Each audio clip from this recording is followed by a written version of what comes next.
রহমতুল্লাহ শান্ত slingshot official BD থেকে স্বাগত। আমি শান্ত হুসাইন।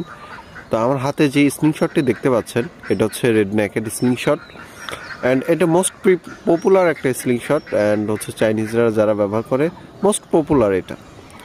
তো এই সম্বন্ধে আজকে আলোচনা করব যে হাতে যে স্লিংশটটি দেখতে পাচ্ছেন এটা হচ্ছে রেড নেকেড অ্যান্ড হচ্ছে যারা বলেন যে উপরে কাঠের মতো দেখা যায়, আসলে মূলত এটা কাঠ না, এটা উপর দিয়ে হচ্ছে আপনার রেড একটা হচ্ছে টিস্যুর মতো একটা হচ্ছে লেয়ার দেওয়া, ঠিক আছে। এটা এক্সাস্ট এটা কখনো ছিললেও উঠবে না অ্যান্ড হচ্ছে ঘষা দিলে কোনো কিছু হবে না।